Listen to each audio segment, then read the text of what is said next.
नमस्कार, विदर्भ की बात वीकेबी न्यूज के दोपहर के प्राइम टाइम में आपका स्वागत है। तो रुक करते हैं आज की हेडलाइंस पर।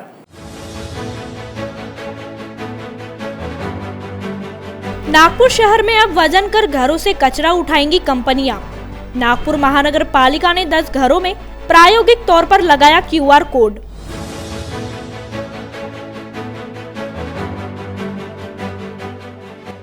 पूर्व केंद्रीय राज्य मंत्री और भाजपा नेता हंसराज अहीर का ओबीसी मुद्दे पर कांग्रेस पर आरोप।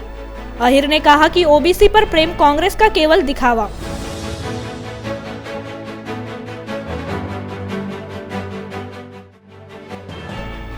और नागपुर गैंगरेप में फिर एक ऑटो चालक की गिरफ्तारी, लेकिन अब तक हाथ नहीं लगे फरार कुली।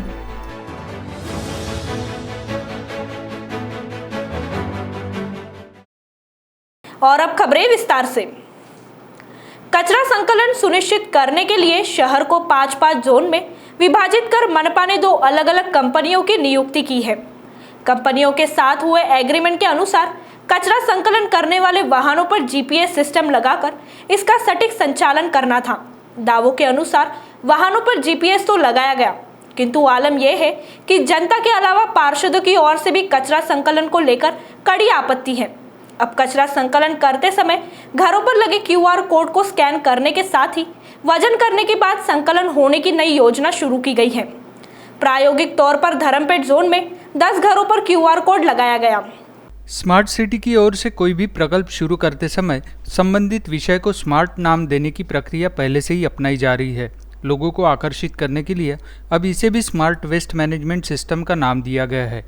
इस योजना को लेकर भी अधिकारी और पदाधिकारियों का दावा है कि लोगों के घरों से कचरा संकलन हो रहा है या नहीं, इसकी परिपूर्ण जानकारी मिलेगी। साथ ही इसे लेकर आ रही लगातार शिकायतों पर भी अंकुश लग सकेगा। प्रायोगिक तौर पर अमरावती रोड स्थित मरारटोली और पीएनटी कॉलोनी में क्यूआर कोड लगाया गया है। उल्लेखनीय है कि कचरा संकलन करने के लिए मनपा की ओर से 2 कंपनियों की नियुक्ति की गई है। अब क्यूआर कोड लगाने के लिए नई कंपनी की नियुक्ति की गई। बग्स फ्री सोल्यूशन नामक कंपनी की ओर से शहर के प्रत्येक घर पर क्यूआर कोड लगाया जाना है। जानकारी के अनुसार शहर में 6.5 लाख संपत्तियां हैं। इतने घरों पर कब तक क्यूआर कोड लगाया जाएगा, इसका अनुमान लगाना मुश्किल है। इस विषय को लेकर के अनेक बार सभागृह में और बहुत बार नागरिकों की भी व्यक्तिगत शिकायतें आती रही है। इस विषयों को कहीं न कहीं सिंक्रोनाइज करने की दृष्टि से नागपुर महानगर पालिका किसी सॉल्यूशन की तलाश कर रही थी। इसी बीच में विशाल कोठारी नाम के एक सज्जन महानगर पालिका में महापौर कक्ष में आए। उन्होंने बताया कि हमारे पास एक ऐसा सिस्टम है जिससे इस पर होने वाली सारी समस्याओं का निराकरण हो सकेगा। महानगर पालिका के सभी अधिकारी वर्ग के साथ तत्कालीन निपाने जी उसके इंचार्ज थे, निपाने जी, भगत जी, दासरवार जी, पूरी टीम के साथ में एक बार उनका प्रेजेंटेशन देखा गया। प्रेजेंटेशन देखने के बाद में स्मार्ट सिटी में भी उस प्रेजेंटेशन को रखा गया और ऐसा निर्णय लिया गया कि स्मार्ट सिटी के माध्यम से हम प्रायोगिक तौर पर पहले 10 घरों में एक क्यूआर कोड लगा करके इससे क्या क्या फ़ायदा हो सकता है और यह सिस्टम प्रॉपर है कि नहीं, इसकी जांच करेंगे। इसलिए पायलट प्रोजेक्ट के लिए नागपुर म्यूनिसिपल कॉरपोरेशन ने इस रविनगर के 10 घरों का चयन किया। ये घरों का चयन भी जो कंपनी यह काम कर रही है उन्होंने नहीं किया, नागपुर महानगर पालिका के स्वास्थ्य के अधिकारियों ने किया। यहाँ क्यूआर कोड का एक स्टिकर लगाया गया और उसको स्कैनिंग करके पिछले 10 दिनों से कचरा उठाने का यहाँ पर कार्य किया जा रहा है। इसमें विशेषता यह है कि कचरा उठाने वाला जब घर के सामने आएगा तो क्यूआर कोड का स्कैन करेगा, तो उसके स्कैन करते बरोबर वो संबंधित घर का नंबर, उस घर के जो प्रमुख व्यक्ति है उसका नाम यह सिस्टम पर पहुँच जाएगा और समय इंगित हो जाएगा कि इतने बजे यह व्यक्ति यहाँ से कचरा उठाने के लिए पहुँचा। एक शिकायत और थी कि जो कचरा गाड़ी वाले हैं वो गाड़ी से नीचे उतर के कचरा नहीं लेते, तो इस क्यूआर कोड के स्कैन करने के कारण जब वो नीचे घर तक जाएगा स्कैनिंग के लिए तो उसको वहाँ से कचरा लेकर के आने में भी सुविधा होगी। तीसरा उसके साथ संलग्न विषय यह है कि इस कचरे को वहीं के वहीं वो वजन कर सकें और वजन करके उस वजन को भी कितना कचरा उसने उठाया यह भी सिस्टम पर अपलोड हो जाएगा। इस दृष्टि से घर मालिक का नाम, उस घर से निकलने वाला कचरा, इस प्रकार से इसका नियोजन अच्छे तरीके से हो सकेगा और महानगर पालिका को तत्क्षण इसकी जानकारी मिल जाएगी। इस प्रकार का ये नियोजन महानगर पालिका ने किया है। 10 घरों में अभी नियोजन किया है, सभी का अच्छा प्रतिसाद है। जो कहीं ना कहीं एक अड़चन आती थी कि आने का गाड़ी का समय निश्चित नहीं है। गाड़ी कभी एक दिन अलग समय आती है, दूसरे दिन दूसरे समय आती है। ये सिस्टम लगने के कारण सारे की सारी गाड़ियाँ एक समय पर आने लगी, कचरा समय पर उठने लगा, नागरिकों का अच्छा प्रतिसाद है। और इसकी सारी रिपोर्ट आने के बाद हम इस पर चर्चा करके पहले पायलट रूप में किसी एक जोन को करेंगे, उसके पश्चात शहर में यह कार्य हो सकेगा। इस प्रकार का हम लोग कार्य करना चाहेंगे। भाजपा के ओबीसी मोर्चा के राष्ट्रीय उपाध्यक्ष व पूर्व केंद्रीय मंत्री हंसराज अहिर ने कहा कि ओबीसी समाज का राजनीतिक आरक्षण भाजपा ने ही टिका कर रखा था, लेकिन कांग्रेस के साथ ही महाविकास आघाड़ी ने उसे ध्वस्त कर दिया। उन्होंने आरोप लगाया कि कांग्रेस का ओबीसी प्रेम झूठा है। वे प्रेस परिषद में बोल रहे थे। उन्होंने कहा कि मोदी सरकार ने मेडिकल कोटा में ओबीसी को 27% आरक्षण की घोषणा की। मंत्रिमंडल विस्तार में लगभग 27 मंत्रियों को अवसर दिया। केंद्र में आज 35 ओबीसी समाज के मंत्री हैं। आज तक इतनी बड़ी संख्या में ओबीसी के मंत्री कभी नहीं हुए। पिछड़ा आयोग को संवैधानिक दर्जा भाजपा ने ही दिलाया। इसके पहले 1977 में मोरारजी देसाई पीएम थे। तब ओबीसी समाज के लिए बिंदेश्वरी प्रसाद मंडल आयोग की स्थापना की थी। वीपी सिंह सरकार के समय मंडल आयोग की सिफारिश वाली रिपोर्ट को भाजपा ने मान्यता दी। इसके उलट कांग्रेस केंद्र में सर्वाधिक समय तक सत्ता में थी, लेकिन बहुमत होते हुए भी ओबीसी हित का निर्णय नहीं लिया। 2011 में प्रधानमंत्री मनमोहन सिंह ने ओबीसी जनगणना करने का आश्वासन देकर सभी को बेवकूफ बनाया। अहिर ने कहा कि ओबीसी आरक्षण कायम रखने के लिए तत्कालीन मुख्यमंत्री देवेंद्र फडणवीस ने अध्यादेश निकाला था। 1.5 वर्ष समय मिलने के बाद भी मविया सरकार हाथ पर हाथ धरे बैठी रही। इस दौरान तेलंगाना और आंध्र ने आयोग स्थापित कर वहां आरक्षण कायम रखा। आधारेच आज SC STच्या जातीची जनगणना होते आणि त्या आधारे SC STचं आधी आरक्षण सिद्ध होत असतं। आधी मधल्या 70 वर्ष जवळपास काँग्रेस पक्षाने राज्य केल्यावरही त्यांनी कधी जातीय जनगणना केली नाही। एकदा करतो म्हणून घोषणा केली लोकसभेत 2011 मध्ये प्रधानमंत्री डॉक्टर मनमोहन सिंग असताना, पण ती घोषणा केल्यावर त्यांनी जातीय जनगणना केली नाही, फक्त दिखावा केला आणि ती जातीय जनगणनेच्या आधारे नाव देऊन त्यांनी आर्थिक मागासलेपणाचा सर्वे करून सगळ्या लोकांच्या डोळ्यामध्ये धूळ फेकली। परिणाम असा आहे की आज त्या ठिकाणी जातीय जनगणना 1931 साली नाही आहे, 1931 सालची आहे, नंतरची नाही।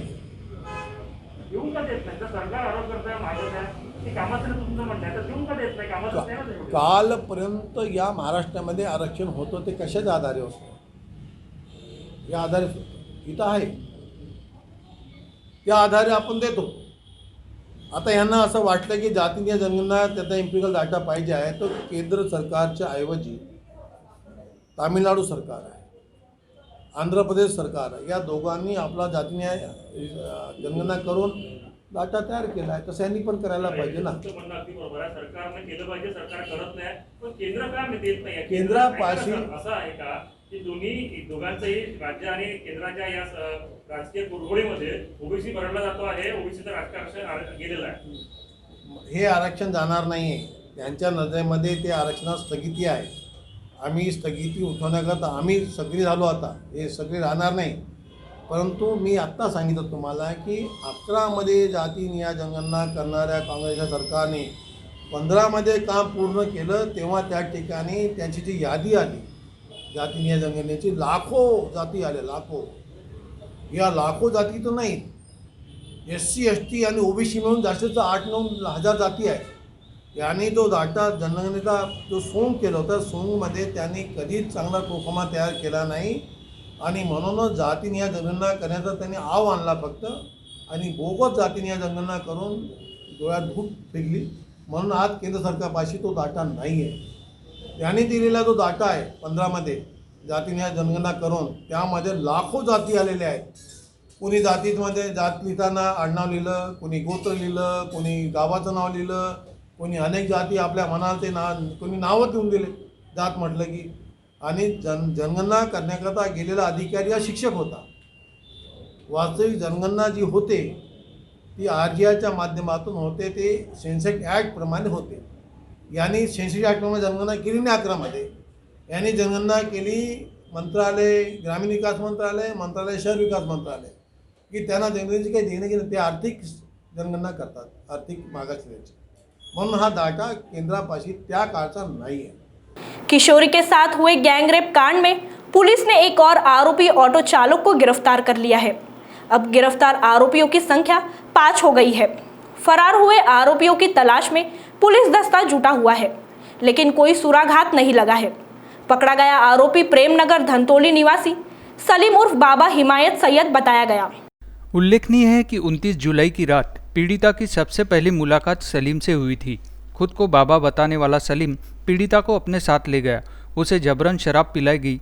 मानस चौक के समीप झाड़ियों में सलीम ने पीड़िता के साथ दुष्कर्म किया। रेप करने के बाद उसे छोड़ दिया। सलीम ने ही साना नामक आरोपी को पीड़िता के बारे में बताया था। इसके बाद साना और उसके साथियों ने किशोरी से गैंगरेप किया। इस प्रकरण के चलते पुलिस विभाग पर दबाव बना हुआ है। मानवाधिकार और महिला आयोग ने भी प्रकरण पर नज़र बनाए रखी है। फरार कुली रामदयाल बाबू गुर्जर और दिनेश किरोड़ी गुर्जर राजस्थान के रहने वाले हैं। उनकी तलाश में एक टीम राजस्थान भी पहुंच चुकी है, लेकिन आरोपियों का कोई सुराग नहीं मिला है।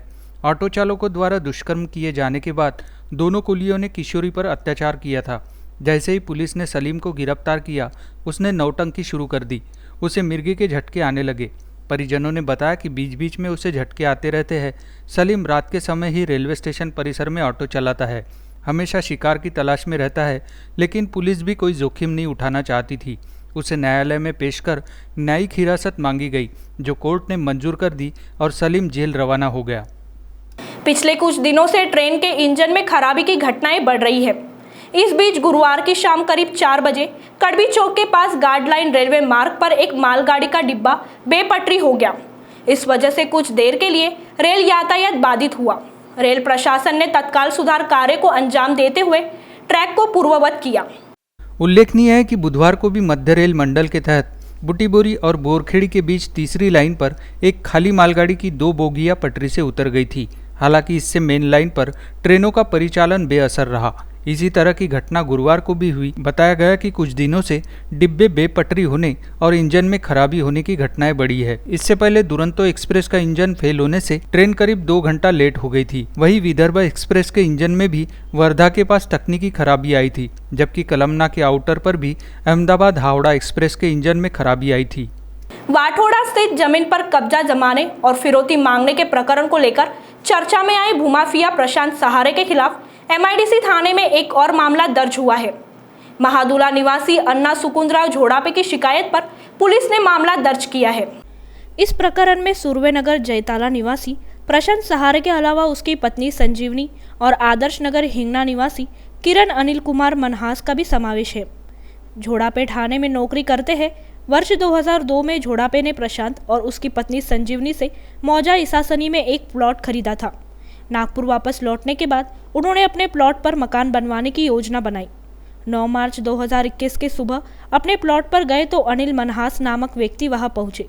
अनिल ने बताया कि प्रशांत और संजीवनी ने वर्ष 2020 में उन्हें 13.50 लाख रुपए में प्लॉट बेचा है। प्लॉट की सेल डीड के सभी दस्तावेज भी उनके पास है।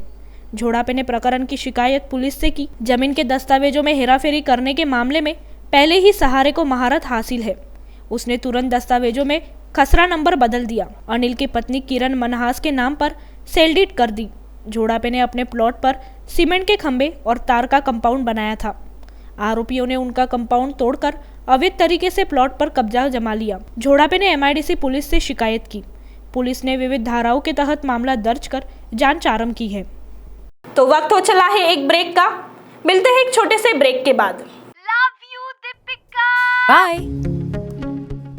सब जानना चाहते हैं मेरा फेवरेट कलर, मेरा फेवरेट डेस्टिनेशन, मेरी फेवरेट डिश, पर कोई ये नहीं पूछता कि फेवरेट डिश मैं बनाती कैसे हूँ। अरे यार, जिसे टेस्टी खाना पसंद है वो अच्छे टेस्ट तक पहुँच ही जाता है। सुरुचि मसाले, खाने में हो रुचि तो घर लाइए सुरुचि। अपने सपनों की उड़ान भरने की इच्छा तो हर किसी की होती है, पर पंख भी तो मजबूत होने चाहिए। जो देता है flywheel aviation academy. Flywheel aviation academy एक ऐसा इंस्टीट्यूट है जहां पर एयरलाइंस एंड एयरपोर्ट हॉस्पिटैलिटी और टूरिज्म मैनेजमेंट, साथ ही यहां campus interview, guidance by industry expert, practical training at airport, expert faculty, personal grooming जैसे कई सारे बेनिफिट्स आप पा सकते हैं। Flywheel aviation academy, 1 degree, 3 job opportunities. Flywheel Aviation Academy gives you a degree or diploma with a job. Flywheel Aviation Academy, 365 Gandhinagar, LAD College Square, beside Karnataka bank Nagpur. Break के बाद आपका स्वागत है। गुटखा पर राज्य भर में पूरी तरह पाबंदी होने के बावजूद अवैध रूप से व्यापार करने के मामले में पुलिस द्वारा FIR दर्ज किए जाने के बाद गिरफ्तारी से बचने व्यापारियों की ओर से हाईकोर्ट का दरवाजा खटखटाया गया। सुनवाई के बाद न्यायाधीश विनय जोशी ने जानलेवा गुटखा के संदर्भ में WHO से लेकर तमाम अध्ययन का हवाला देकर व्यापारियों को राहत देने से साफ इनकार कर दिया। उल्लेखनीय है कि food safety and standard act के तहत 3 व्यापारियों के खिलाफ मामला दर्ज किया गया था। इसमें गिरफ्तारी की संभावना के चलते युवराज अग्रवाल, उमेश बरालिया और कालू लालवानी ने हाईकोर्ट में अग्रिम जमानत की याचिका दायर की थी। याचिकाकर्ता की ओर से अधिवक्ता SA मोहता और सरकार की ओर से सहायक सरकारी वकील MJ खान ने पैरवी की। याचिकाकर्ता की ओर से अदालत को बताया गया कि उनके पास से कुछ भी बरामद नहीं किया गया है, केवल आरोपी की जानकारी के आधार पर उनके खिलाफ मामला दर्ज किया गया। सुनवाई के दौरान राज्य सरकार की ओर से बताया गया कि राज्य में पहले गुटखा बेचने पर पाबंदी लगाई गई थी, किंतु बाद में इसे जमा करने और बनाने पर भी पूरी तरह पाबंदी लगाई गई। उक्त मामलों में जब छोटे दुकानदारों पर शिकंजा कसा गया, तब बड़े व्यापारियों का खुलासा हुआ। भारी मात्रा में इन छोटे दुकानदारों से गुटखा बरामद किया गया, जिन्होंने उक्त अभियुक्तों से खरीदी उजागर की। इसकी जांच करने पर कई और निर्माता भी उजागर हो सकते हैं। RTM नागपुर विद्यापीठ द्वारा कोरोना के चलते पिछले वर्ष से ही ऑनलाइन परीक्षाएं ली जा रही हैं। पिछले दिनों ली गई अनेक परीक्षाओं के परिणाम भी घोषित हो गए हैं, लेकिन BA पार्ट 1 के सभी पेपर देने के बाद भी एक छात्र की अंक सूची में 4 विषयों में अनुत्तीर्ण दिखाया गया। छात्र में विश्वविद्यालय में शिकायत की, लेकिन अब तक समाधान नहीं निकल सका। बताया जाता है कि इस तरह की शिकायत केवल एक नहीं बल्कि करीब 300 छात्रों की है। छात्रों ने बताया कि उन्होंने जिन विषयों की परीक्षा दी है उसके स्क्रीनशॉट्स भी है, लेकिन अंक सूची में अनुपस्थित दिखाया जा रहा है। जब विश्वविद्यालय से शिकायत की गई तो प्रशासन का कहना है कि दोबारा परीक्षा देना होगा। जब एक बार परीक्षा दे दी तो फिर दोबारा परीक्षा देने का कोई मतलब ही नहीं है। यह विश्वविद्यालय की तकनीकी गड़बड़ी की वजह से हुआ है। इसमें छात्रों का क्या दोष है? दरअसल विश्वविद्यालय प्रशासन इस पूरे मामले को छात्रों में जानकारी का अभाव होने के साथ जोड़ रहा है। बताया जा रहा है कि परीक्षा देने वाली वेबसाइट के साथ ही विंडो भी ओपन होने से कोई नोटिफिकेशन परीक्षा को ब्लॉक कर देता है, जबकि परीक्षा में छात्र ऑप्शन पर क्लिक कर आगे बढ़ते जाते हैं। इस वजह से भी उत्तर सेव नहीं होते। वहीं एक अन्य कारण यह भी बताया जा रहा है कि छात्र परीक्षा के दौरान अन्य वेबसाइट भी ओपन करते हैं। इस वजह से भी कई बार उत्तर सेव नहीं होते। इस हालत में परीक्षा देने के बाद भी उन्हें अनुपस्थित बताया जा रहा है। दोस्ती में आई खटास के बाद एक युवक ने अपनी गर्लफ्रेंड के साथ मारपीट की। जब युवती की बहन ने विरोध किया तो उसे भी नहीं छोड़ा, दोनों को डंडे से पीटा। पीड़ित युवतियों ने मामले की शिकायत थाने में कर दी है। घटना नंदनवन थाना अंतर्गत राजेंद्र नगर चौक पर हुई। इस मामले में पुलिस ने 22 वर्षीय युवती की शिकायत पर जरीपटका निवासी पारस बजाज के खिलाफ मामला दर्ज कर लिया है। आरोपी हसनबाग के राजेंद्र नगर चौक पर RS मोबाइल शॉप चलाता है। घटनाक्रम के अनुसार पीड़ित युवती और पारस के बीच करीब 4 सालों से गहरी दोस्ती थी। 15 दिन पहले किसी बात को लेकर दोनों के बीच विवाद हो गया। इस कारण दोनों के बीच बातचीत बंद हो गई। इसके कुछ समय बाद दोनों में समझौता भी हुआ, लेकिन इसी दौरान पारस ने युवती को लेकर व्हाट्सएप पर आपत्तिजनक स्टेटस अपलोड कर दिया, जिससे युवती गुस्सा हो गई। वे इस मामले में बात करने के लिए अपनी बहन के साथ पारस की दुकान पर गई। यहाँ फिर दोनों के बीच विवाद हुआ। ब्रेकअप से परेशान पारस ने युवती के साथ मारपीट शुरू कर दी। जब बहन ने बीच बचाव किया तो उसके साथ भी हाथापाई करने लगा। पारस ने दुकान में रखी लाठी उठाकर दोनों बहनों को पीट दिया। इसके बाद दोनों युवतियों ने घटना की जानकारी पुलिस को दी। पुलिस ने पारस के खिलाफ मामला दर्ज कर जांच शुरू कर दी है। बिजली विभाग के कर्मचारियों को नियमित प्रक्रिया के अनुसार मीटर रीडिंग करते समय बिजली चोरी होने की आशंका हुई। जांच के बाद 2 अलग अलग फ्लैट में बिजली चोरी होने का खुलासा हुआ। आकलन के बाद विभाग की ओर से एक फ्लैट में 2,02,390 रुपए तथा दूसरे फ्लैट में 59,590 रुपए की चोरी होने के कारण दोनों फ्लैट के लिए संशोधित बिल दिए गए। इस पर आपत्ति जताते हुए हाईकोर्ट में याचिका दायर की गई। याचिका पर सुनवाई के बाद हाईकोर्ट ने कानून और नियमों के अनुसार अधिकारियों को बिजली चोरी का आकलन करने का अधिकार होने का हवाला देते हुए याचिकाकर्ता को 3 दिनों के भीतर विभाग के पास रकम जमा करने के आदेश दिए। अदालत ने आदेश में कहा कि यदि याचिकाकर्ता की ओर से दोनों फ्लैट के लिए जारी किए गए बिल के अनुसार राशि जमा की जाती है तो इलेक्ट्रिसिटी एक्ट की धारा 135(1)(a) के अनुसार बिजली पुनर्स्थापित करने के आदेश विभाग को दिए। याचिकाकर्ता का मानना था कि बिल प्रेषित करते समय कानून की धारा 126 के अनुसार प्राथमिक असेसमेंट नहीं किया गया, जिससे उपभोक्ताओं को दिए अधिकार को हनन हुआ है। सुनवाई के दौरान सर्वोच्च न्यायालय द्वारा ऐसे मामलों को लेकर जारी किए फैसलों का भी हवाला दिया गया। याचिकाकर्ता का मानना था कि बिजली चोरी के मामले में एक्ट की धारा 135 में कार्यवाही की पूरी प्रक्रिया निर्धारित है, लेकिन निर्धारित प्रक्रिया का पालन ही नहीं किया गया। दोनों पक्षों की लंबी दलीलों के बाद अदालत ने आदेश में कहा कि वर्तमान में कानून के अनुसार जितनी भी बिजली चोरी होती है उसे लेकर डिमांड देने का अधिकार अधिकारियों को है। यहाँ तक कि बिजली चोरी की कीमत भी तय करने का अधिकार अधिकारियों को प्रदत्त है। तो दोपहर के प्राइम टाइम में अभी इतना ही। आपसे फिर मुलाकात होगी, तब तक बने रहिए वीकेबी न्यूज के साथ। नमस्कार।